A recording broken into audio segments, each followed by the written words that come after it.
Okay, so heading and where we are and fixes, and it's all easy once you're moving or you kind of know what direction you're going in. Then you can correct with the inertial measurement unit and you can use the heading off the GPS. But what we're going to talk about today is when you're standing still or when you first turn the unit on. You don't know what direction you're pointing. You don't know really much about anything. Well, at least the GPS doesn't. And either does Open GPS. So how do you know which way to point the screen, and how do you keep it from spinning in circles and not knowing where it is? So hopefully we can learn about that today. All right, one of the features is to be able to back up with a single antenna. Now you can do this without an IMU, even with just the GPS. But it's some tricky coding, and what we actually do is go through how exactly it works, how it uses the points and past heading on how to figure out if you're going forward or if you're going backward. So if we just go forward here, then we're going in the positive direction. So our speed here is 1.7 kilometers an hour. And if we slow down to 0, and this is the same as you putting your tractor in reverse, is backing up. What this does is just turns the GPS simulator around 180 degrees, and now it makes you back up. So now if we start accelerating, then we back up, stop again,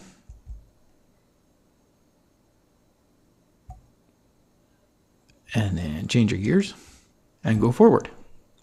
Now watch really closely what it does. You'll see we go 0.1, 0.2, and they're both negative.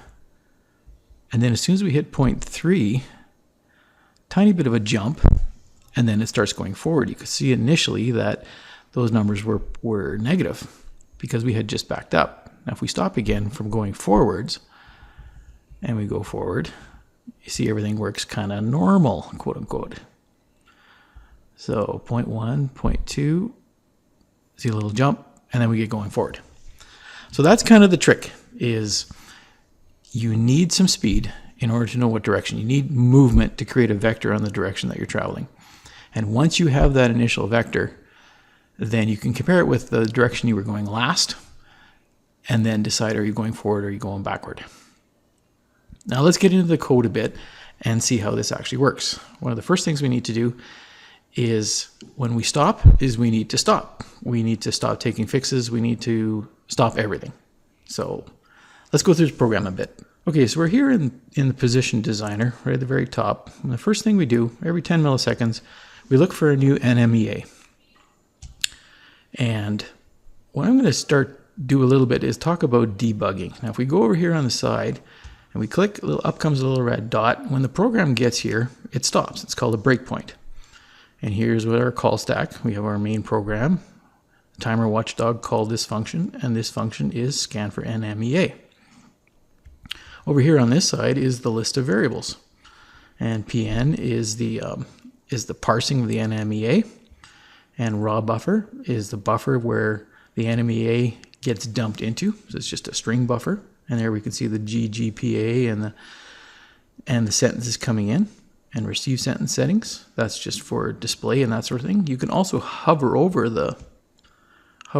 it, and you can see the data that's stored in that sentence settings. Click down, you can use it to look at an HTML or XML or for other different complex ones. Same with PN buffer, that sort of thing. Is RTK? Right now it is false.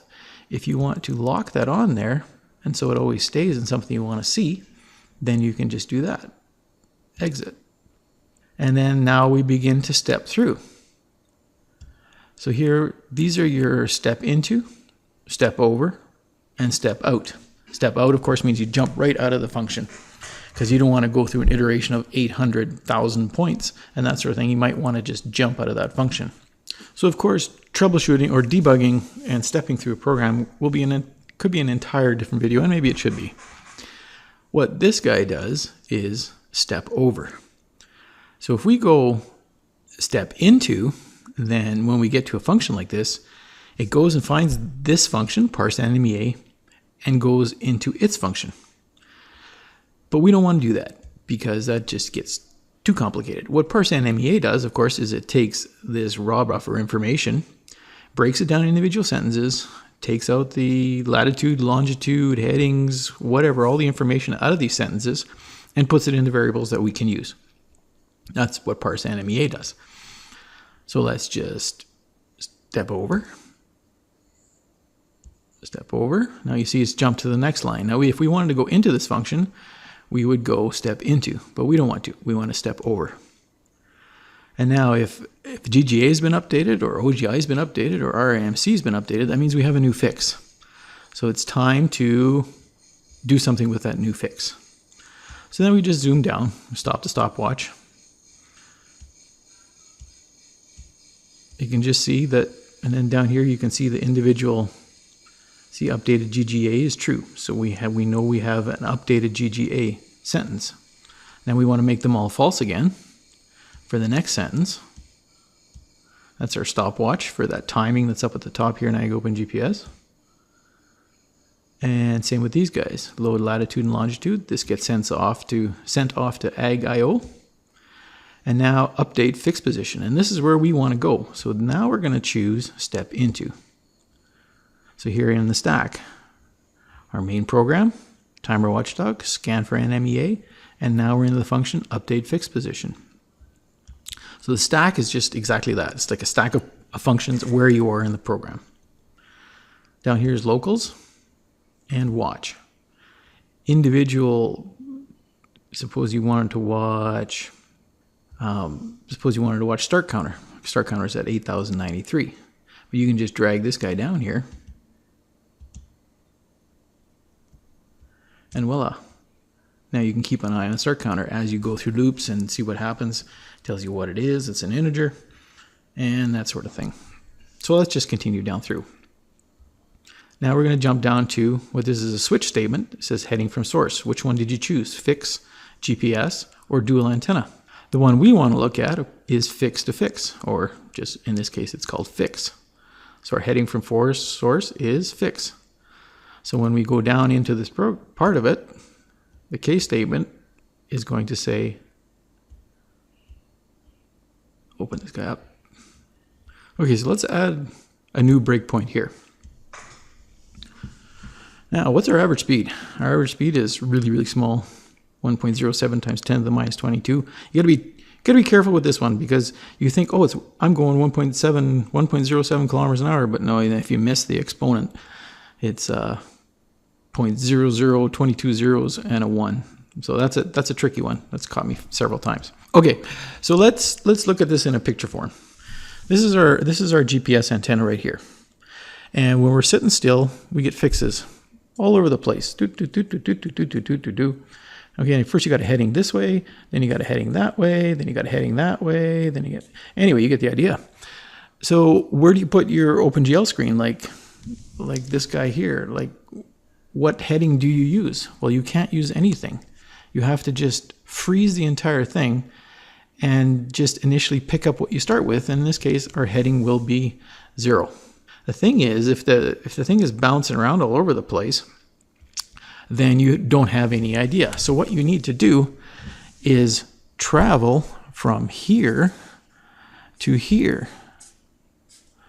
So that's step 0. Now that's all fine and dandy, but it still may not be accurate. So if we take another step to here, that's another step, and another step to here. Now remember, when you're going half a kilometer an hour, these aren't very big, these individual steps. So that's why I use a couple or 3 steps, because this might only be half a meter sort of thing. All right, the whole total distance. So now we have 3 points. And if we have our start point and our end point, well, between the two, we can use tangent and, of course, create a heading. And this is our heading. So now we have a heading.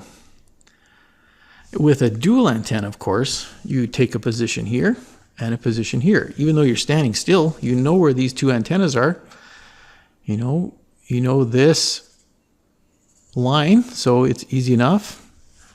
Using cosine, of course, and 90 degrees, you can calculate your heading. And that's where the dual antenna The dual antenna is great because you can stand still as soon as you turn it on. There's none of this, where am I actually going? Here you need a velocity in order to determine a heading. With dual antenna, you need the two positions. You don't need to move, and you can determine your heading. But in a single antenna, we don't have that luxury. We've got to move ahead a certain amount of distance. You know, here, distance, distance, distance, before we collect a point. And then once we have this, then we have our heading. So that's what we're going to do in code. But it's not so, I hate to use the word simple. If we're going greater than 0.3, and now for the veggie guys, this is a problem, because if you want to go 0.1, the system won't work. The slowest you can go is 0.3 or 0.2. You might be able to lower it, that sort of thing. But if we're going less than 0.3, let's put our breakpoint back in. Now we can step through. If we're going 0.3, then we want to save the last valid heading and reset. So if our last point was set, like, see, that's the other part, is if we went 2 steps and then we stopped again, well, then that messes everything up because we haven't had our third. So you need to reset everything, even though you maybe the GPS jumped a little bit, that sort of thing. So you have to fix them all the time. So then what we do is we save our last valid heading, but we don't know our last valid heading. So that's where the code gets a little funky, and we'll get to that too. But if the vehicle's in reverse, then the last valid heading will be our fixed heading plus pi, like 180 degrees. Otherwise, it's just our fixed heading. So all this does is keeps track of our last valid heading. In this case, when we're first starting out with the GPS, we don't know our last valid heading, so this is just kind of meaningless. So what we do is we set the last valid heading to 10, and that way we know that it hasn't stored a startup heading to start with. And then we reset all our buffer to invalid. So then we set the is sets, meaning we don't have any of those fixes. We set that to 0, so we know that the buffer's empty and we know we're standing still. And then we go return. So in this case, we won't want to go through all these buffer steps. Step, save last heading, break. And we go continue. Now we're back here again. 1 frame cycle is continued. Now we're back to determining whether or not our average speed is what it is. So what we have to do now is continue, and then we have to start going. But before we do that, we want to catch those first initial 3.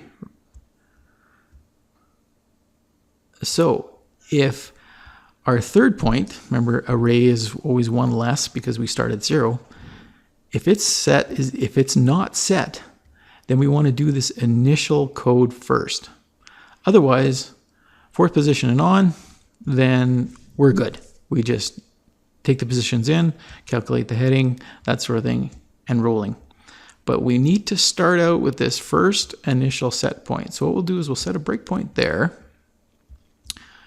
and then go back to AgOpenGPS, and now it's running, and now we start 0.1, 0.2, whoop, 0.3. We've exceeded. Our average speed is 0.3178. So what do we do now? If it's set, it isn't set. So we go, this is the very first position.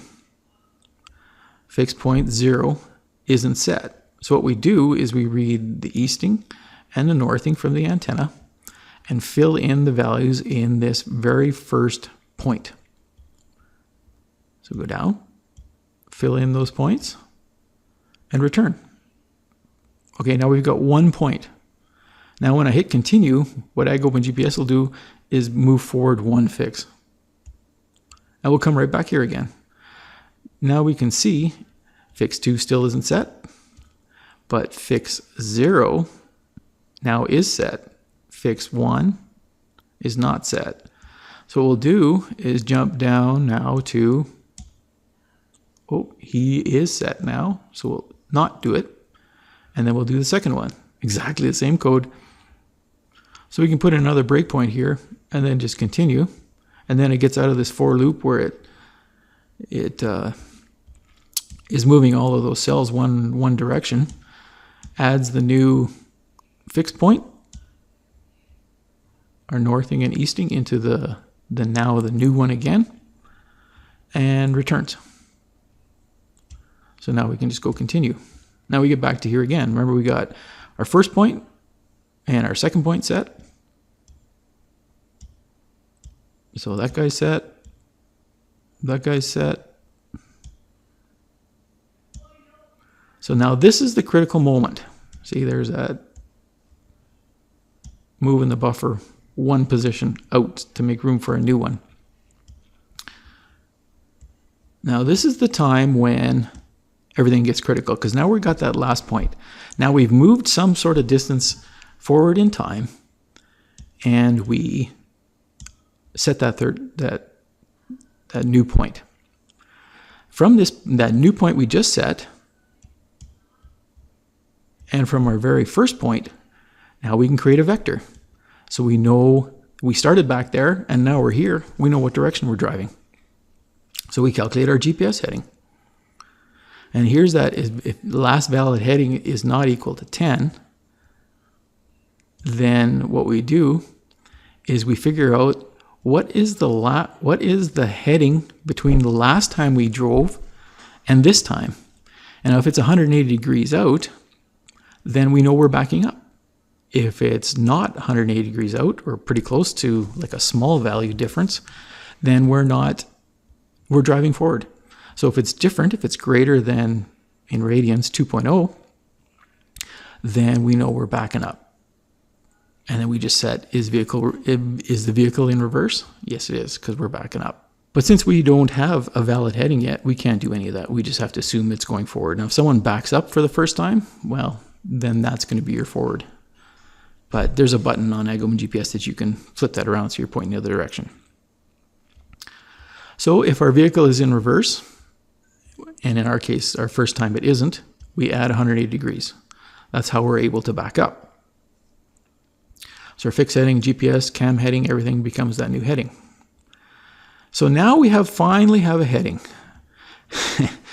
But now we have a big problem, because we have roll and antenna offset and all those other things. So what we need to do is go back in time, back to that first point, and fill in what our vehicle offset is, or antenna offset, and move those points over. Because until we have a heading, we don't know where to move those points to. But now that we've gone those 3 points, we know that we can take that heading and move our antenna offset. If it's on the left side of the vehicle, we move our fix over that amount. And same with the roll. If we have a roll correction, we need a heading in order to do that.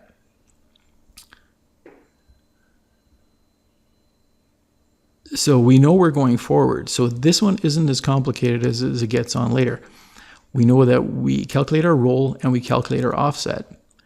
And then what we do is we refill in all the points again and fix those initial points, because with offset and roll changing the position, then the next time, if we don't fix those, then the fourth position will come in and it'll be on a funny angle.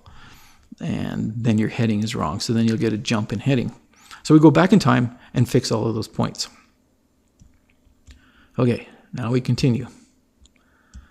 So is the second one set? Yes, it is. So now we've got our 3 points set. So now on this fourth position, we calculate our offset using our last GPS heading and our roll using our GPS heading. So now we have corrected position based on the last fix heading. And so we can move that antenna position to where it should be. And then we can do our headings and that sort of thing. So, I mean, before it never did that. It never did any of this stuff. It would always just take in a point and we'd kind of fix it after. And it was no good. Whoops. So same as before, we save our current fix, and now we're doing a distance. distance from our current fix is from our initial point to where the GPS is now. And of course, we also have to fix our GPS position, our actual GPS position based on our GPS heading. Because if we only correct our stored fix and not our current fix, then we have a funky angle if we have some roll or if we have antenna offset. And that's where antenna offset previously would cause all those spins and weird things, is because your current and your fixed need that heading, but you need the current and the fixed to calculate the heading. And it was a chicken and egg scenario that just drove me nuts.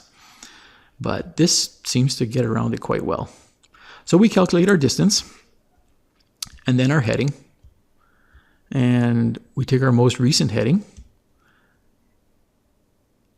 And the other thing we do is if the vehicle is in reverse, then we add 180 degrees to our cams and that sort of thing. We use our current step fix distance, and we only accept fixes that are a minimum distance away. And then we use our IMU and fix our heading to smooth it out, all that sort of thing. Log NMEA. And then we do the rest. And then we go round and round. So that's basically, in a very long nutshell, how all of that is calculated. We go continue. Now we go, now it'll make more sense. And we stop, and we're below 0. And as we start to go, we'll get those first 3 positions. There we go. We'll calculate our heading, our roll, our offset, all of those things, go back in time, fix the 3 initial positions, take the 4th position, 5th position, ... and work like normal using that step fix array. Now if we back up, now we're changing our direction that the simulator makes it, but now we know that our last direction was 0 degrees forward, and once we start backing up, we know that it's an opposite angle to the one that we were going. So if we just stop, even in reverse, we haven't changed our direction. You see the little jump?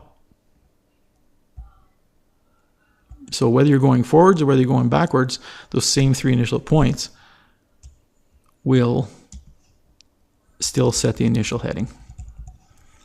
So I've done this a million times back and forth in the tractor.